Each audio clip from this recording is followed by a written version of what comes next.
전에 광고했었습니다만 3명씩 자기 코드에 맞는 분들, 시간을 같이 낼 수 있는 분들 그렇게 해서 이렇게 같이 기도하라고 했죠. 그랬더니 지금 열심히들 기도하고 있고요. 그들에게 놀라운 역사가 일어나고 또 놀라운 응답의 역사가 일어날 줄로 믿습니다. 여러분 3명씩 가능하거든요. 근데 자꾸만 뭐 거기에다 인위적으로 뭐 나도 껴줘 이렇게 해서 그러면요 그게 안 돼요. 4명 되면 4명 모이기 힘들어요. 그러면 판을 깨지는 겁니다. 그렇게 인위적으로 하지 말고 그냥 3명서 하시고 또 다른 분들은 또 다른 3명씩 그렇게 해야 기도회가 되지. 어디는 잠깐만 4명 3명 누구를 빼면 그가 섭섭해할까 봐 이름을 넣어요. 근데 모이지를 못하거든요. 그렇게 되면 그러면 하나님만 못하거든요. 그래서 그냥 3명씩 그렇게 해서 지금 정유진 안수집사님이 팀장으로 있고 또 지선 이사님이 서기해서 매주 그것도 체크하고 있는데 그냥 열심히 하는 팀은 아주 열심히 합니다. 하나님의 역사가 일어나고 그걸 통해서 하나님께서 놀라운 축복이 임할 줄 믿기 때문에 제가 자꾸만 광고를 하는 거예요. 그 하나님의 영향권 축복 속에 들어가라 이겁니다. 오늘 말씀 6절에서 13절까지 읽었지만 6절과 7절 말씀 중심으로 하겠습니다. 6절과 7절을 다시 한번 읽어볼까요? 시작. 예수께서 베다니 나병 환자 시몬의 집에 계실 때에 한 여자가 매우 귀한 향유 한 옥합을 가지고 나와서 식사하시는 예수의 머리에 부으니, 한 여인이 귀한 향유 옥합을 예수님의 머리에 부었습니다. 마가복음에서는 향유를 순전한 나드라고 구체적으로 표현하고 있습니다. 이 나드 향이라는 것은 인도산, 인도에 나오는 그 향나무 뿌리에서 향을 추출한다고 합니다. 그래서 요한복음에서는 이 가치를 300데나리온이나 된다고 말하고 있습니다. 그러면 300데나리온은 1데나리온이 하루 품삯입니다. 그건 300일의 품삯이면 365일 중에서 주일을 빼고 그냥 1년 월급이죠. 1년 연봉이라고 말할 수 있습니다. 1년 연봉이라고 말하면 여러분 얼마나 되는지 아시죠? 예를 들어서 1년 연봉, 예를 들어서 한 달에 뭐 200만 원씩 받는 분들로 따지자면 2,400만 원이라는 것이죠. 그 정도로 엄청난 가치가 있는 것입니다. 그렇다면 이 여인이 한 행위가 얼마나 가치 있는 일인가를 알 수 있습니다. 식사하시는 예수님의 머리에 부은 것은 그 당시에 손님이 오셨을 때 연회석에서 주빈, 그날 주인공의 손님에게 머리에 향료를 붓고 또한 그것을 요한복음에서는 이 여인의 머리카락으로 또한 발을 씻겨드리고 이런 행위가 나오죠. 그러니까 유대인의 풍습이었습니다. 이것은 주빈을 영화롭게 하는 행위라고 말할 수 있습니다. 그래서 이 여인은 주님을 위해 바치는 것을 영광으로 생각한 겁니다. 그가 얼마나 그거 모았겠어요. 그 향료 한 1년 연봉 되는 한 2천에서 3천만 원 되는 그것을 저축했던 것을 예수님께 완전히 다 쏟아부은 거죠. 예수님께 쏟아부은 것입니다. 이는 우리의 신앙을 돌아보게 하죠. 얼마 전에도 제가 그랬죠.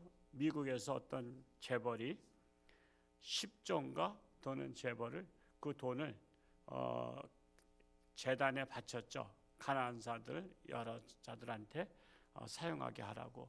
그리고 본인은 26억인가를 남겨두고 세상을 떠났다고 합니다. 자녀들한테도 얼마큼 주고. 세상에는요 정말 멋진 사람들이 많아요.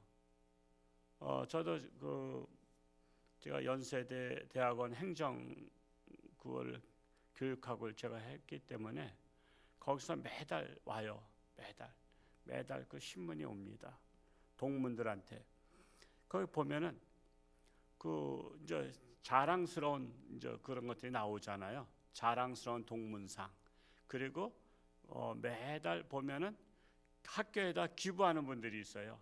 사업에 성공하시거나 높은 자리에 있던 분들이 보통 10억, 20억 막 이런 식으로 기부를 해요. 거기는 교회가 아니에요. 학교입니다. 교회는 하나님께 바치는 거잖아요. 근데 그 학교라고요. 학교에다가 10억, 20억씩 그렇게 여러분 자신의 재산을 바치는 분들이 있어요.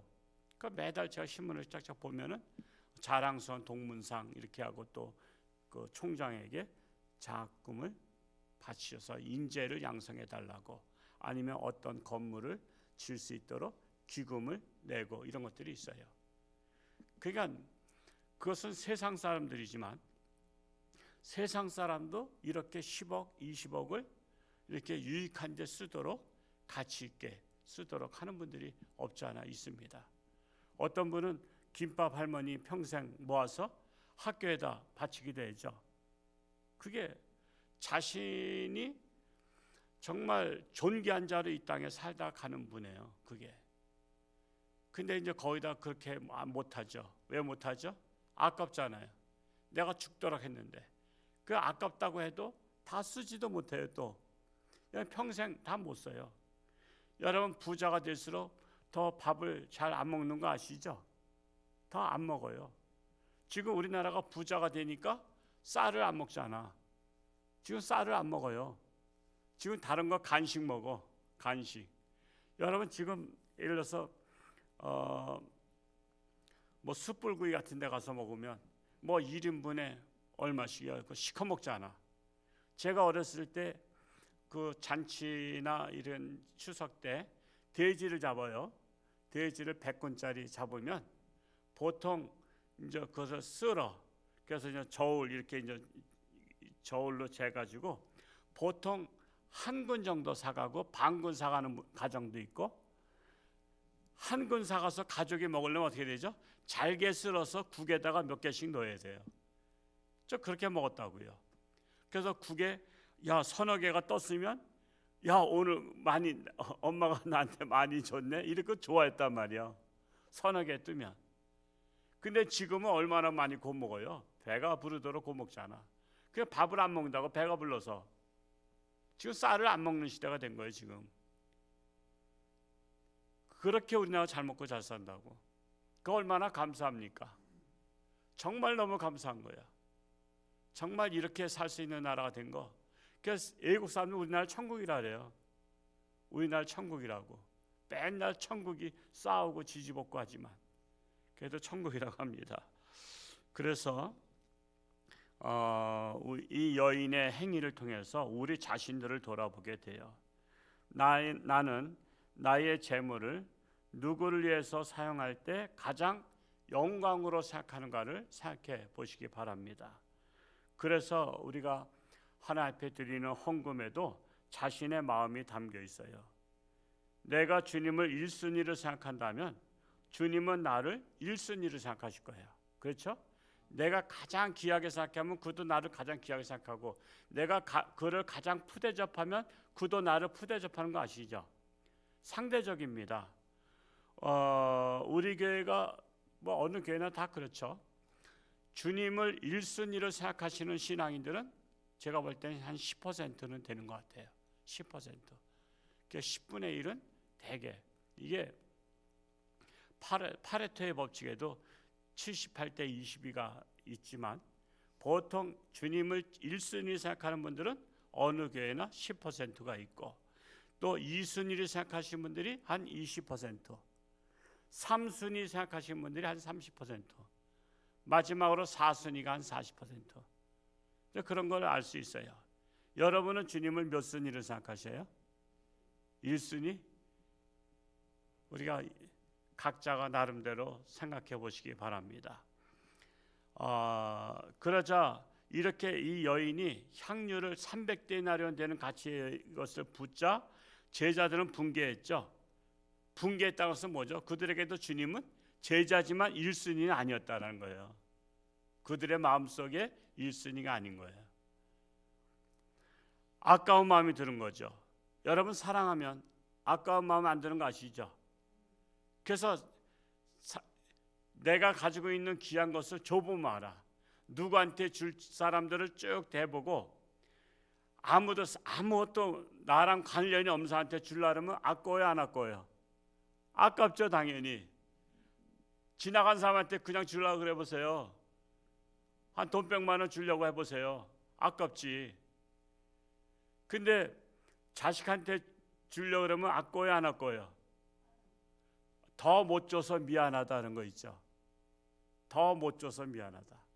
그러면 누가 제일 사랑하는 대상이야, 나한테는? 자식이요. 그래서 한국 사람들은 자식이 우상인 거예요. 하나님보다 자식이 더 앞서잖아요. 그러니까 하나님 앞에 못 드려도 자식한테는 아깝지 않게 해요. 아깝지 않게. 물론 자식이 소중한 건 누구나 다 마찬가지예요. 저도 마찬가지예요. 근데 항상 도전을 받아요. 나에게 자식이 1순위냐 하나님이 1순위냐. 대개 자식이 1순위이고 하나님이 2순위, 3순위로 밀려날 때가 많습니다. 그래서 주님께 드릴 때 내가 드려보면 알아요. 10,000원을 드리려면 벌벌 떨어. 그러면 주님이 나한테 10,000원 정도밖에 안 되는 거야. 근데 친구들 만났을 때는 내가 밥 쏠게. 그래서 10만 원 써. 이제 그러면 벌써 아는 거잖아요. 친구들은 내 주님보다 더 귀한 분들이야. 나한테 소중한 거야. 그러니까 아까우지 않은 거야. 그러니까 우리 그런 것에서 알 수 있어요. 어제도 노인 한 분 신방을 갔습니다만 그분은 신방 올 때를 기다려서 돈을 아꼈다가 그냥 10만 원을 내놔. 그렇게 안 하셔도 된다고. 그렇게 안 해도 그냥 된다는데 그분은 주님 앞에 최선을 다해서 자기가 쓸 것을 아껴가지고 그렇게 해요. 제발 그렇게 하지 않아도 된다고. 제가 그 형편을 알기 때문에 자기들이 용돈 주는 것 가지고 사시는 분인데 그것을 안 쓰고서는 그렇게 하셔. 그러지 마시라고. 제가 그렇게 해도 그분은 또 그렇게 해야 또 마음이 편하신가 봐. 그러니까 주님 앞에 드린 것을 내가 다시 돌려줄 수는 없잖아. 그건 나 주님 앞에 드린 것이니까. 그러니까 드리긴 하지만 참으로 그렇게 귀하게 최선을 다해서 하신 분들도 계셔요. 이제 우리가 돌아온 주일이 추수감사주일이 하지만 이 추수감사주일도 정말 우리나라를 이렇게 잘 먹고 잘 살게 하시고 나로 하여금 이렇게 잘 살 수 있게 하신 하나님 앞에 1년에 한 번 최선을 다해서 드린 날이 추수감사주일이잖아요. 그런데 신앙인들 이렇게 보면 그냥 추수감사주일이 되든 안 되든 일편단심 10,000원인 분들도 많이 계셔. 한 40%가 되는 것 같아요. 40%가. 그러니까 그게 예를 들어서 그분이 찢어지게 가난하거나 생활보호 대상자라면 충분히 이해가 되죠. 얼마든지 이해가 돼요. 어제도 어떤 분 너무 어려운 병원에서 퇴원해야 되는데 돈이 없어서 퇴원을 못한대. 돈이 없어도 퇴원 못해요. 안 시켜줘요. 돈 내지 않으면. 그래서 30만 원만 꿔달라 그래서 30만 원 그냥 기부천사에서 드렸어요. 그래서 퇴원하게 하라고. 그런 분들한테는 10,000원도 어려워요. 5,000원도 어렵다고. 없는 분한테는 10,000원도 어렵지만 그러나 남들하고 쉽게 밥 먹고 그냥 내가 쏠게 하면서 커피 쏘고 요즘 커피값도 밥값만큼 못지않은 거 아시죠?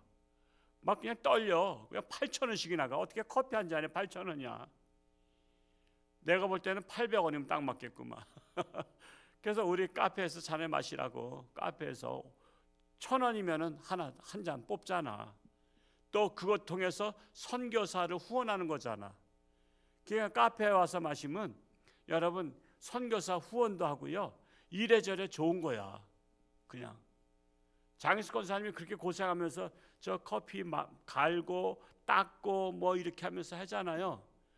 그것 때문에 저 기사분들이 커피 마신 것 때문에 기본적으로 최하 2분 선교사 후원하고 있잖아.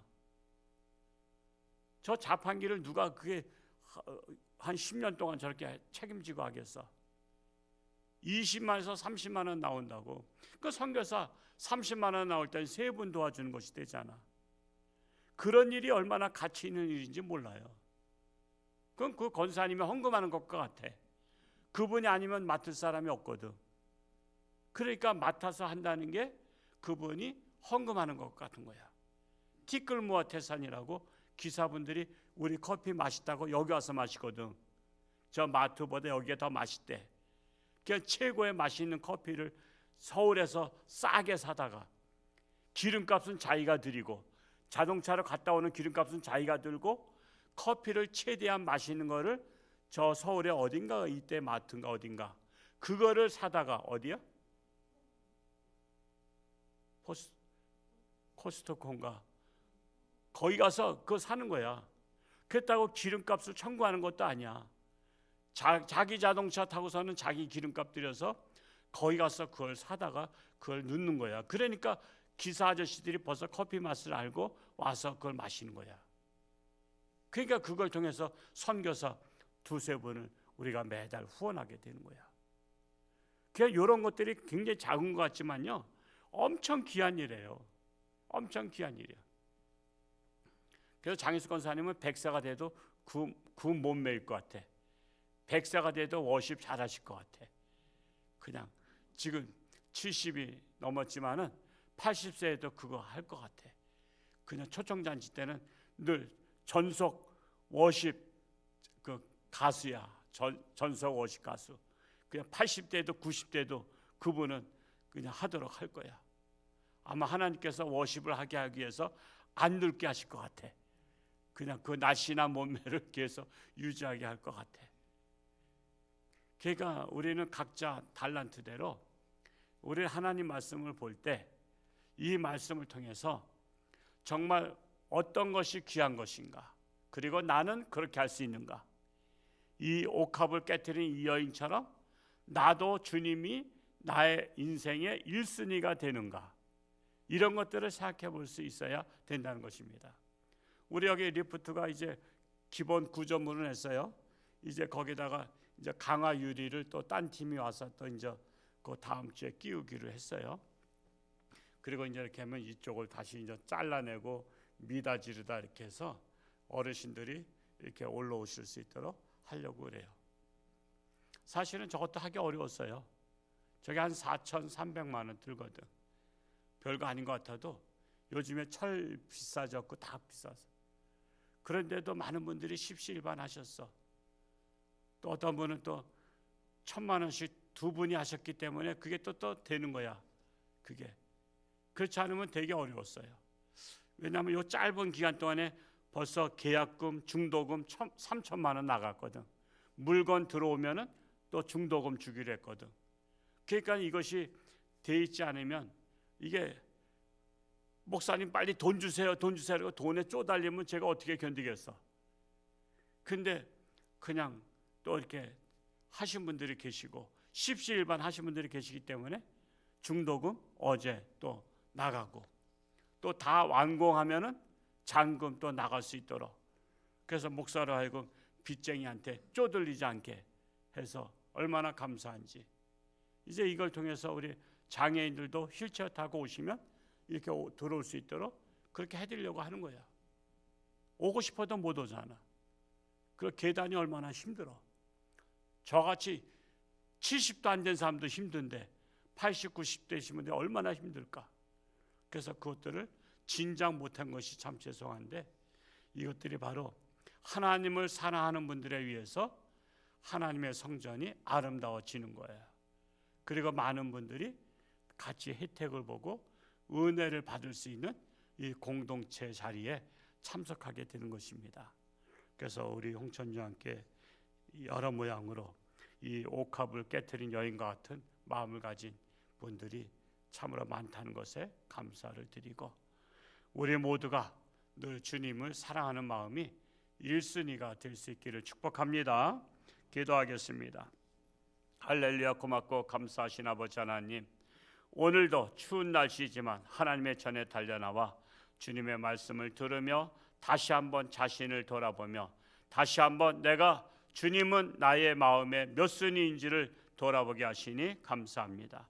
주님을 뜨겁게 사랑하면 사랑할수록 주님께서도 나를 사랑하시고 가족을 사랑할 줄로 믿습니다. 심은 대로 거둔다 했습니다. 주님께 심으면 주님께서 거두게 하실 줄로 믿습니다. 우리 홍천주안교회가 주님을 뜨겁게 사랑하는 1순위 교회가 되게 하여 주옵소서.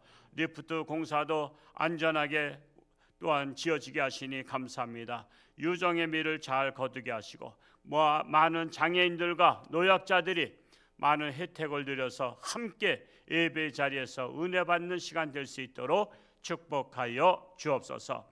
또한 고3 수능생들이 내일 시험일진데 하나님을 의지하는 자마다 하나님께서 지혜를 7배나 더하사 노력한 대로 다 기억나게 하시고 장차 훌륭한 학교에 들어가서 훌륭한 자로 공부를 열심히 해서 훌륭한 자로 쓰임받을 수 있도록 하나님께서 축복하여 주옵소서. 예수님의 이름으로 감사하며 기도하옵나이다. 아멘.